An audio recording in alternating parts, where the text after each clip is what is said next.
आज केंद्रीय गृह मंत्री अमित शाह ने देश में बढ़ते कोरोना संक्रमण पर जी न्यूज से खास बातचीत की है और उन्होंने कहा है कि देश में कोरोना वायरस के हालात पर प्रधानमंत्री नरेंद्र मोदी की शुरुआत से ही नजर है और उन्होंने कोरोना संक्रमण से निपटने के लिए केंद्र सरकार की तरफ से उठाए गए कदमों के बारे में भी पूरी जानकारी दी है और बताया है कि दवाइयों की उपलब्धता और निर्यात पर रोक जैसे कदम केंद्र सरकार की तरफ से उठा लिए गए हैं।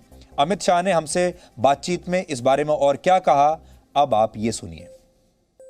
एक साल से देख रहे हैं, दिल्ली हो या कहीं भी ये मामले लगातार बढ़ते गए और आपने प्रधानमंत्री जी ने खुद मोर्चा संभाला, उसके बाद कहीं ना कहीं कंट्रोल हुआ।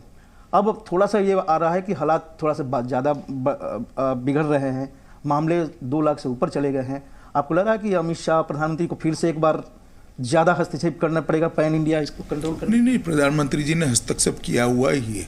सबसे पहले वैक्सीनेशन के लिए जो यूएस, यूरोपियन यूनियन, जापान और WHO ने जिसको मान्यता दी है उसको यहाँ कोई एक्स्ट्रा प्रोसीजर करने की ज़रूरत नहीं है, ऐसा एक निर्णय कर हमने वैक्सीनेशन की मिलने की संभावना बढ़ाई है।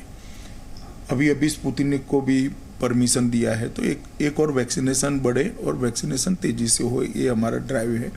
और लगभग 11 करोड़ लोग वैक्सीनेशन ले चुके हैं आज। तो और दुनिया में सबसे तेज टीकाकरण अगर कहीं पर हुआ है तो वो भारत में हुआ है। दवाइयों की उपलब्धता, वेंटिलेटर की उपलब्धता और दवाइयों के निर्यात पर रोक, ढेर सारे कदम प्रधानमंत्री जी ने उठाए हैं। सभी मुख्यमंत्रियों के साथ वीडियो कॉन्फ्रेंस करी है, सभी गवर्नर्स के साथ करी है।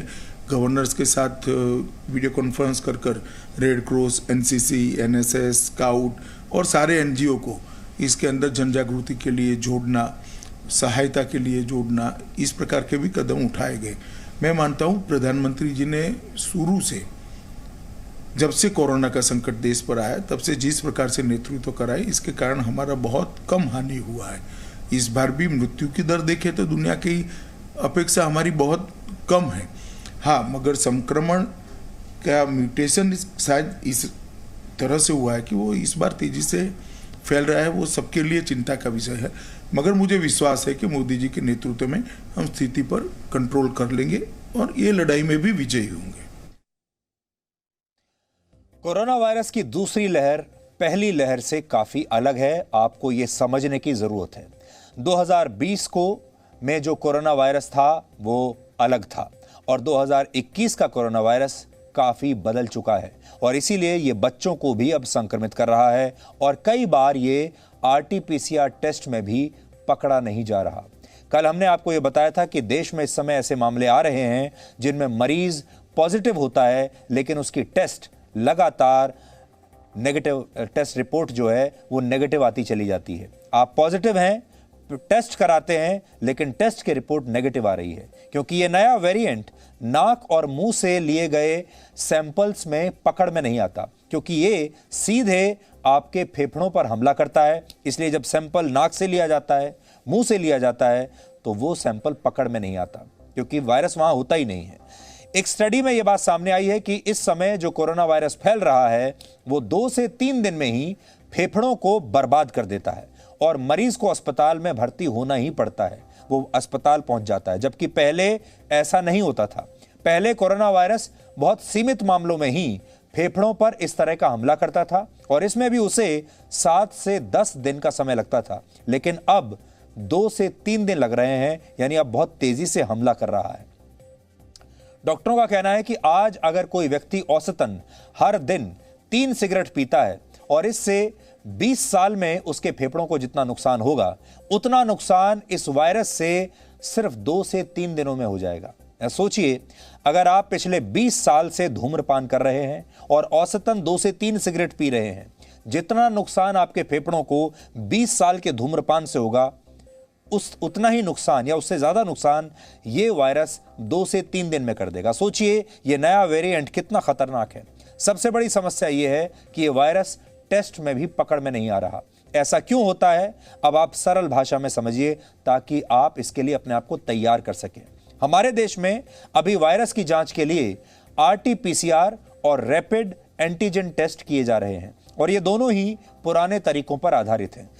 आरटीपीसीआर टेस्ट में पहले वायरस के आरएनए को डीएनए में बदला जाता है और फिर नमूनों से यानी सैंपल से उसे कॉपी किया जाता है। अगर कॉपीज बनती हैं तो इसका मतलब होता है व्यक्ति कोरोना से संक्रमित है, और अगर कॉपीज नहीं बनती तो रिपोर्ट नेगेटिव रहती है। अब इस नए वाले वेरिएंट में ऐसा ही हो रहा है, जिसकी एक वजह यह है कि यह पुराने वायरस की जीनोम सीक्वेंसिंग से मेल नहीं खाता, और जब ऐसा होता है तो रिपोर्ट नेगेटिव आती है जबकि व्यक्ति पॉजिटिव है। हालांकि सीटी स्कैन में यह नया वेरिएंट पकड़ में आ जाता है, जिसकी वजह से अब कोरोना वायरस की जांच के लिए इस तकनीक का सहारा लिया जा रहा है, और अब बड़ी संख्या में डॉक्टर जब उन्हें कुछ समझ में नहीं आता तो फिर सीधे पेशेंट का सीटी स्कैन कर रहे हैं। दिल्ली की एक पैथ लैब में 1 अप्रैल से 14 अप्रैल के बीच, अब आप ध्यान से सुनिएगा इस बात को, और ये उदाहरण ऐसा है जो कि आपको अच्छी तरह से सब समझा देगा।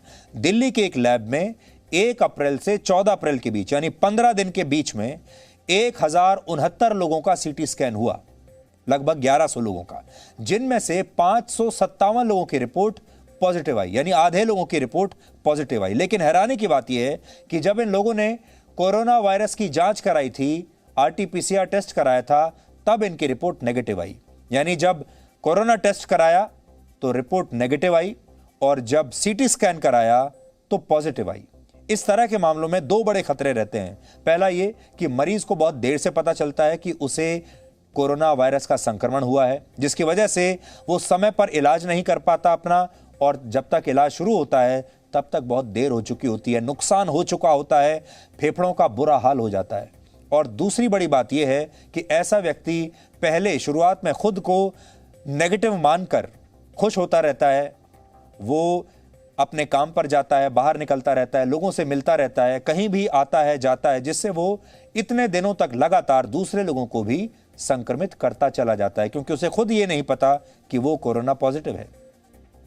धोखा देने वाले इस नए वायरस को समझाने के लिए आज हमने एक और बहुत खास वीडियो विश्लेषण आपके लिए तैयार किया है, जिसे देखकर आप ये समझ जाएंगे कि कैसे ये फेफड़ों पर हमला करता है और फिर कई बार जान भी ले लेता है। मैं आपको दिखाता हूं आज कि सीटी स्कैन में क्या चेंजेस आते हैं एक कोविड मरीज के। इस तरफ अगर हम देखें इस वाले स्क्रीन के ऊपर, ये एक नॉर्मल लंग है जिसमें ये हमारे बाहर के मसल्स हैं, मांसपेशियां हैं, ये रिब केज है, इसके अंदर ये लंग है, बीच में हार्ट है, हार्ट के अराउंड ब्लड वेसल्स होते हैं, साथ में कुछ ग्लैंड्स भी होते हैं, और ये हमारी मेन सांस की नली है जिसको विंड पाइप या ट्रेकिया कहते हैं। इसके दोनों तरफ ये जो ब्लैकिश पोर्शन है ये लंग्स होती हैं, जिसके अंदर ये जो सफ़ेद सफ़ेद डॉट्स नज़र आ रहे हैं, छोटी छोटी लाइनें नज़र आ रही हैं, ये ब्लड सप्लाई होती है, और कुछ एयरवेज होते हैं जो टर्मिनल ब्रोंक्यूल्स या ब्रोंक्यूल्स जिनको कहा जाता है। अब मैं आपको दिखाता हूँ कि एक कोविड पेशेंट जिसको माइल्ड इलनेस हुई है उसमें क्या होता है। कोविड पेशेंट्स को हम 3 कैटेगरीज में डिवाइड करते हैं, माइल्ड, मॉडरेट एंड सिवियर। उसको डिपेंड करता है कितना लंग के अंदर इन्वॉल्वमेंट है और कितनी ऑक्सीजन की ज़रूरत है उनको।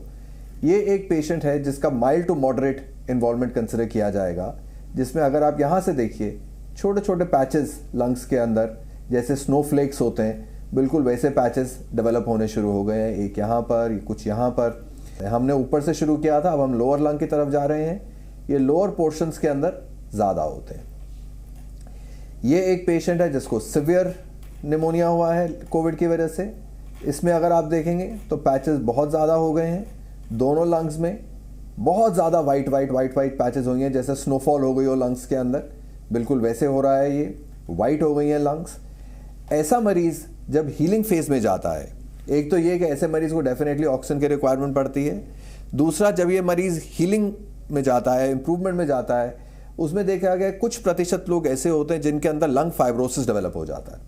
फाइब्रोसिस से मेरा मतलब है कि लंग्स के अंदर स्कारिंग शुरू हो जाती है, लंग्स के अंदर हीलिंग प्रोसेस की वजह से फाइब्रस टिश्यू डिपॉजिट होना शुरू हो जाता है, जो नॉन फंक्शनल होता है, जो नॉर्मल लंग को रिप्लेस करके होता है, और वो डेड टिश्यू होता है, जिसकी वजह से लोगों को बाद में सांस की दिक्कत आ सकती है, ऑक्सीजन की रिक्वायरमेंट पड़ सकती है, चलने फिरने में दिक्कत आ सकती है। सो इसीलिए जो है बहुत ज़रूरी है कि हम कोरोना से बच के रहें, कोरोना से रिलेटेड जितने पॉसिबल प्रिकॉशंस हैं उनको फॉलो करें। Presenting B News app available on Google Play and App Store. Download it now.